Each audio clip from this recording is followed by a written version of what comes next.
Hello, my name is James, and today I have the pleasure of interviewing Richard Hibbert, who is the Director for the Centre of Cross-Cultural Mission at SMBC, which is the Sydney Missionary and Bible College in Sydney, Australia.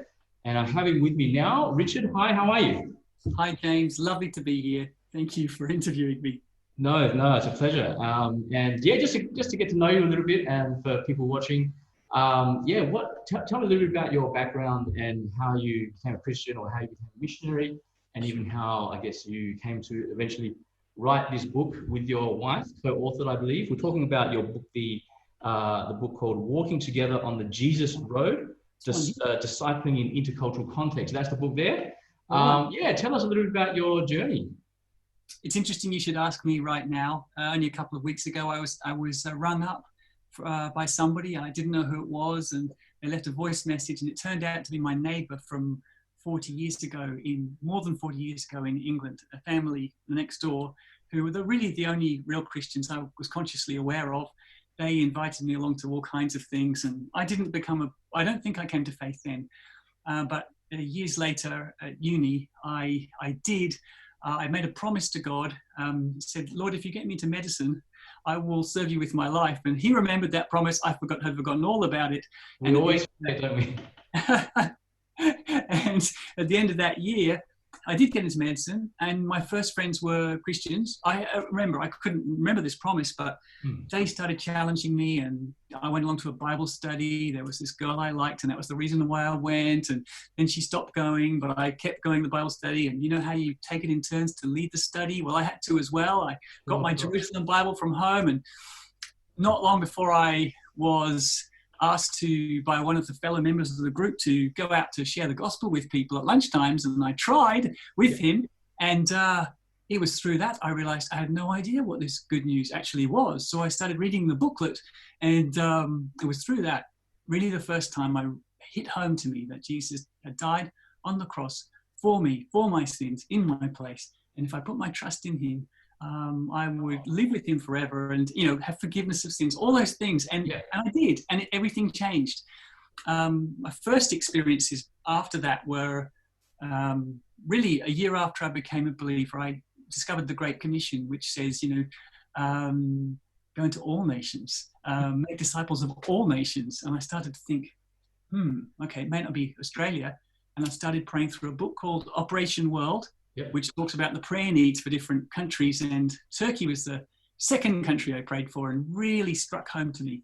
Then it said, in 1984 edition, it said, this is the largest unevangelized nation in the world. And I thought, okay, that's a big enough challenge, Lord. I'd like to head in that direction. And it just happened that my wife-to-be was thinking about the Kurdish people, half of whom live in Turkey. And we began to head in that direction. Okay, great. Yeah. It's quite interesting that you say, you were actually already part of the Christian community, even leading Bible studies before you actually had become a Christian. Yeah. Now, I think that might happen maybe more often than we think. It does go to show that sometimes, though, you can actually be part of the church, part of Christianity, but not actually be a Christian. Absolutely. You actually really meet the gospel. So that was a very interesting way to start your walk of faith. Yeah. Maybe you can tell us a little bit about how you, a little bit more about how you became missionaries, and perhaps a little bit about your some of the struggles that you had in that journey.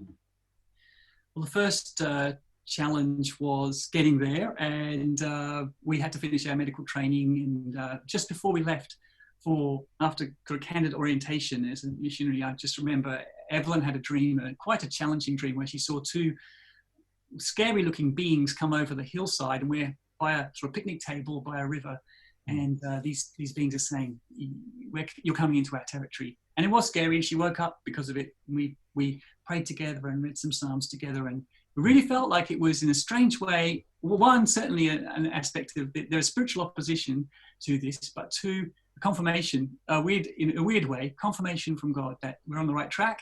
So that was good. And then, of course, the next thing is arriving in Turkey, and just everything, the sights, the sounds, the smells, the different language we had to grapple with. And that took us a good, year and a half to 2 years to really get into properly.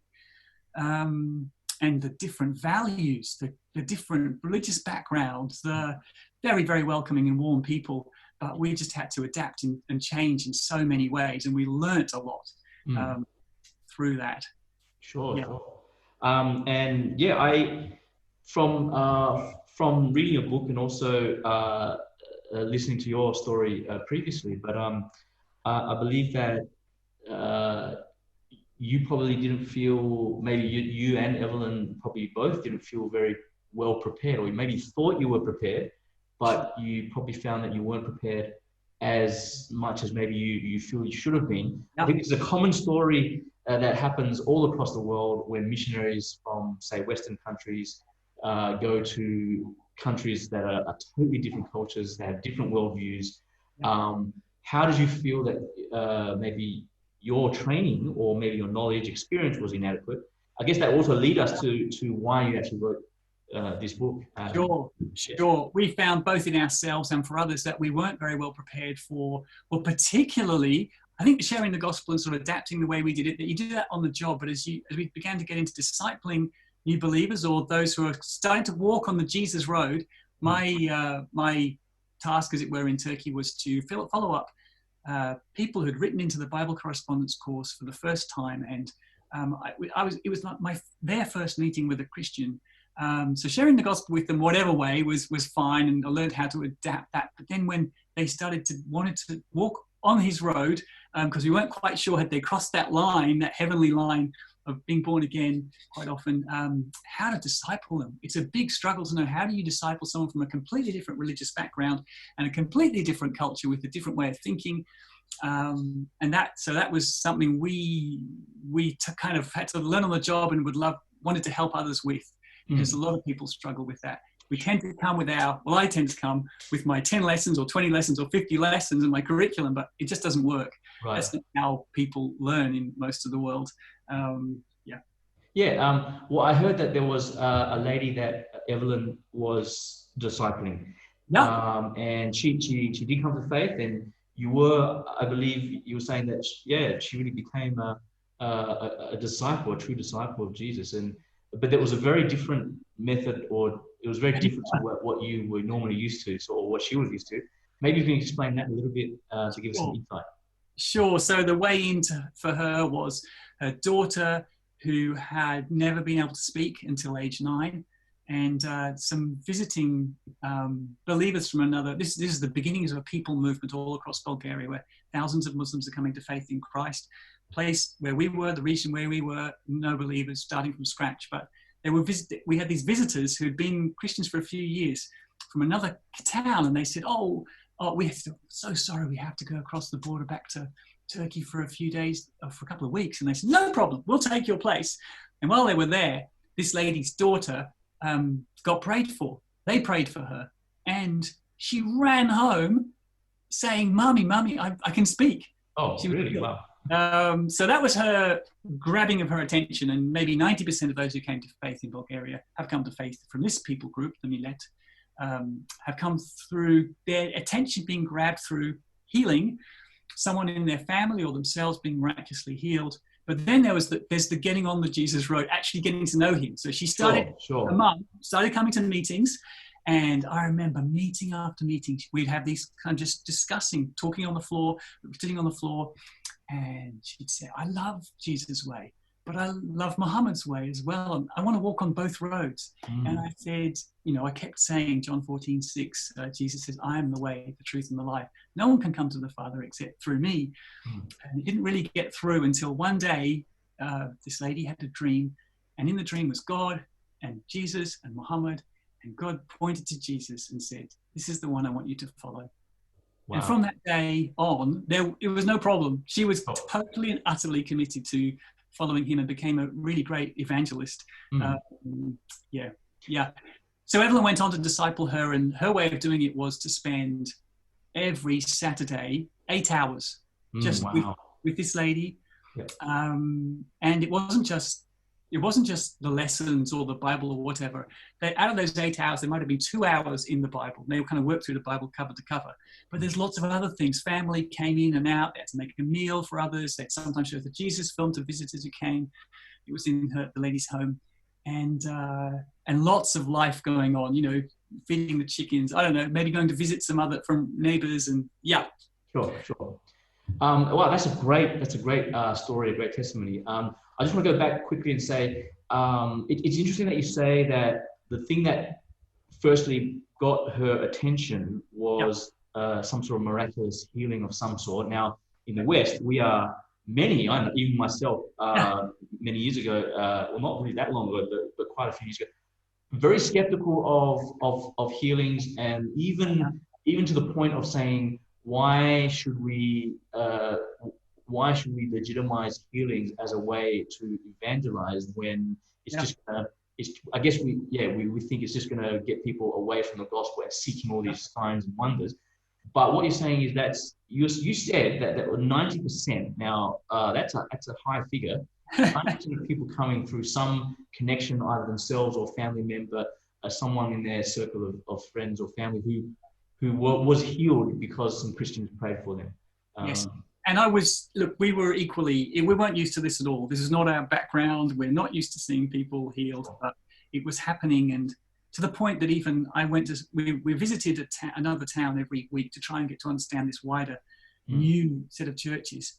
And I met several people. I know 3 who have claimed they've been raised from the dead, and they have a story that talks about it. You know, they're in the hospital, they're in the morgue, in the mortuary, whatever. And anyway, extraordinary. You think, how is this possible? To me, the greatest miracle, even bigger than that, maybe coming from my Western background, where I met some old ladies who I know shouldn't be able to read. They never learned to read. And then they said, I asked God, and he gave me the gift of being able to read. Now, they weren't just reading in Cyrillic script, which is the Bulgarian script. They're reading in Latin script Turkish, which isn't even the script of the country. So, and I said, well, I didn't really believe them, but they showed me they did and they could, and I was amazed. Yeah. Wow, that blows my mind. Actually, that's very out of my or very out of our worldview. Sort of. Absolutely, I guess. Yeah. And you also did say that. So before the time that she sort of started exploring Christianity to the time of actually accepting only Jesus as the only way through that dream. Yes. How many years or months was that? That was actually only 2 or 3 months, but the process of discipling from then was about 3 years.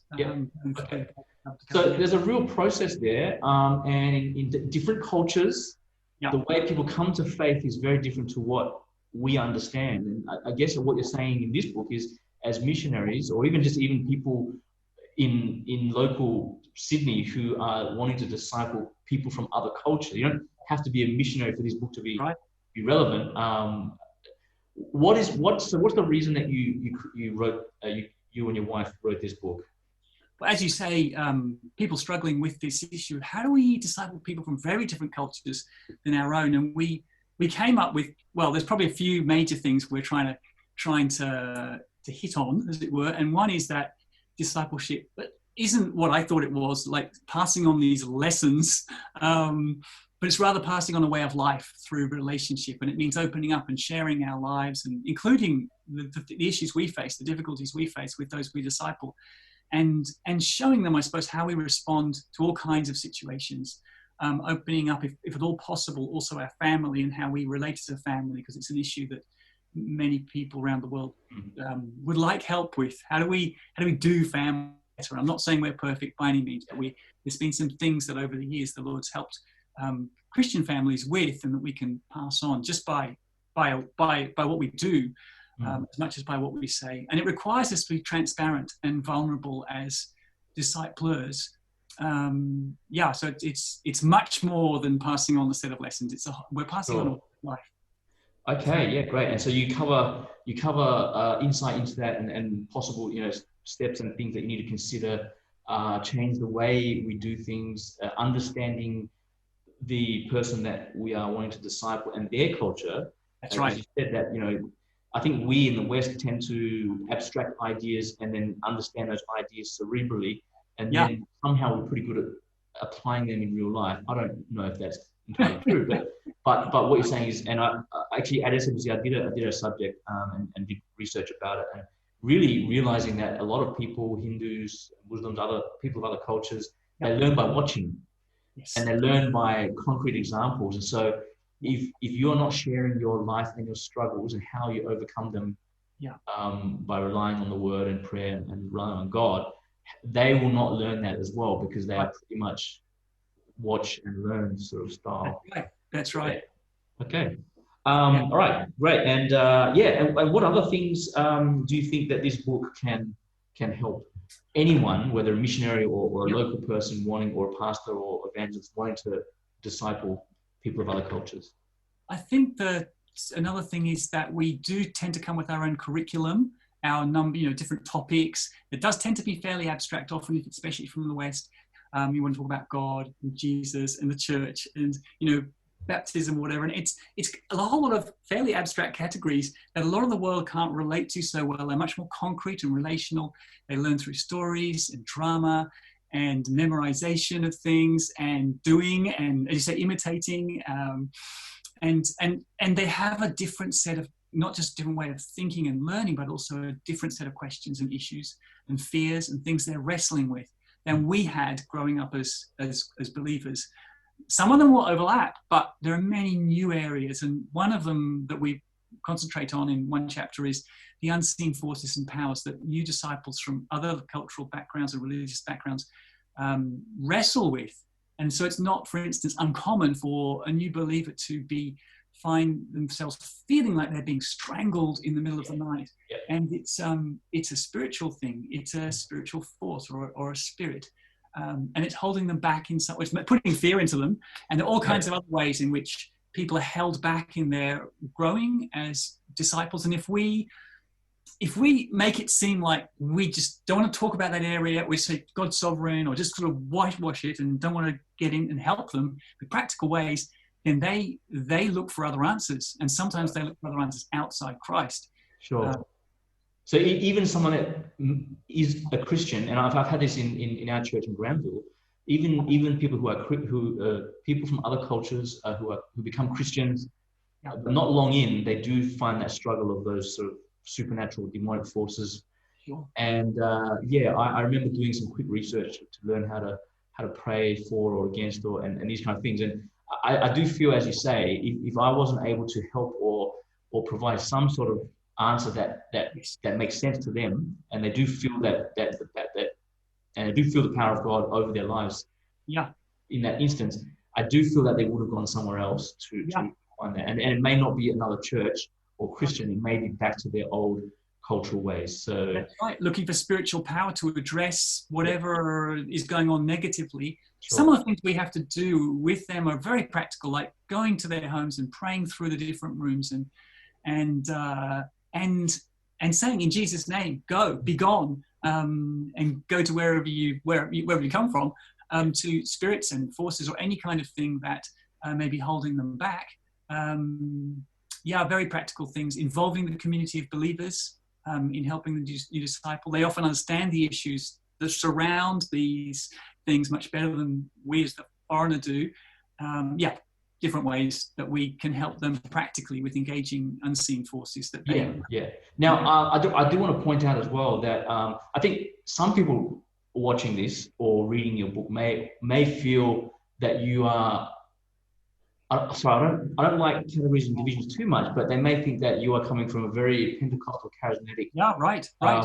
Not our tradition, nor is it where we've been as part of a church, except for 1 year it happened that we were part of a church like Ben Istanbul. No, not our background. It's not, I think, because it's charismatic or Pentecostal or whatever. I just think it's because it's the reality of the spirit world, the unseen world that the Bible talks about, demons and angels, and the Holy Spirit at work in this world. Unseen forces and beings at work in this world.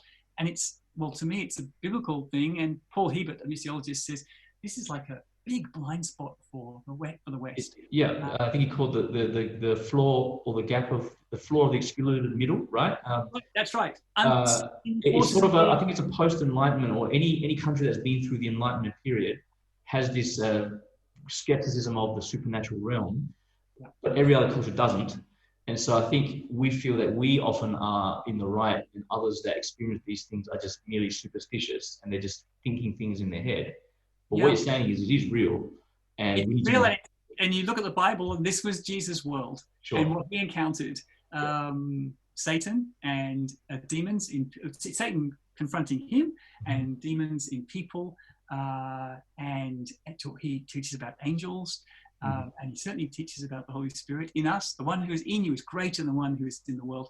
And it's biblical more than it is some version of Christianity. Yeah, sure. That's great. And this book will really, you've got a few chapters that speak into that area. I think there was one other thing that you thought might be really helpful, and the whole book I thought was very helpful. But there's another point you said about discipling, that you want disciples to become soaked in the Bible. Now, what do you mean by that? And maybe explain that for us. Yeah, soaked in the Bible. We want them to be Bible people. We want them to be through and through, as it were, to bleed Bible. And what I mean by that is when they look for answers to practical issues and problems that they're facing in their own lives, in the lives of their communities and the church, they look to the Bible for answers, realizing it is the authority, that this is God's written word, and he's left it, he communicates through it. He speaks through his word today. And but we as disciples often have to adapt the way that we teach people to get into the Bible and get soaked into the Bible, because, and the methods we use as well. For example, many people in the non-West and the majority world, they learn much better through oral methods than they do through printed materials. And learning, I'm still not very good at this, I have to say, but learning how to shift our the way we do things more to adapt to their way of learning using oral methods. We found that storytelling and dramas and them actually dramatizing the stories hugely helpful in them getting into the storyline of the Bible. And then, as we've seen now 20, 30 years later, those people keep going back to these many, many stories, and they can put themselves in that story of Scripture and then keep referring back to what these characters of the Bible did in certain situations. And that this is the guidance, this is their guide for life. This is what they live by. Sure. And you also, I think you mentioned previously in our discussion that often we go from, say, John or one of the Gospels and then go maybe to the epistles, and then I think after a lot of the New Testament, then we go into the Old Testament, once we feel like we want to learn more. I remember hearing you say that really in the majority world, in a lot of cultures, they would prefer the context of starting at Genesis and reading through the Bible in a sort of biblical theology or biblical narrative, rather than sort of that systematic theology or starting with just the Gospels first. That's right. I think that's right. I don't think there's a set pattern or rule you have to follow, but we have seen the usefulness of helping people see from the beginning, because we've got I think Christian background sort of people have a sort of an understanding of some of those stories from somewhere. But when you have nothing, and it's hard to fit Jesus into into the promised plan of God. Maybe that's a way of seeing it, but and how he's worked with people through the ages. People from the majority world, they tend to relate to Old Testament stories a lot better than your average person who's grown up in the West do. And it's partly because the sort of basic thinking thought world they live in is a more similar one to that of the... Right. So the Old Testament really it's kind of more the world that they live in. Yeah. In their life right now. So that's right. Definitely worth... I've heard some of the best sermons on Old Testament passages were newish believers from Bulgaria preaching. I can remember one about Noah and the ark and the emphasis on God shutting the door, and so powerful. Yeah. Okay. No, fantastic. So I think that's a pretty good sort of summary or a bit of insight into how this walking together on the Jesus road, this book can actually help. Maybe you can just finish off by saying, who is this for? What sort of people do you think this book would help? I think it's particularly for anybody discipling from someone from a different cultural background than their own. But I also think that it may help us more and more, even in any cultural context, to get a grip on a more holistic way of discipling that goes beyond just the lessons. It gets us beyond that, takes us beyond that. And if you've already got that, maybe you don't need to read the book. But if you're thinking, I'm struggling doing the discipling I'm doing of this person or group, then I would say give it a try. Give it a read and see if there are tools there that may help you. Sure. Thank you so much. Yeah, look, it's been great to hear about you and Evelyn and how you came to become Christians and missionaries, and then to write this book. And you have written other books as well. So I know there's a book, is it Leading Multicultural Teams. Yeah. Leading Multicultural Teams, and there's other books as well. They're all, I haven't read all of them, but this one I have read, and it's been very helpful. I hope it can help a lot of people. Thank you very much for your time, Richard. Thank you very much, James.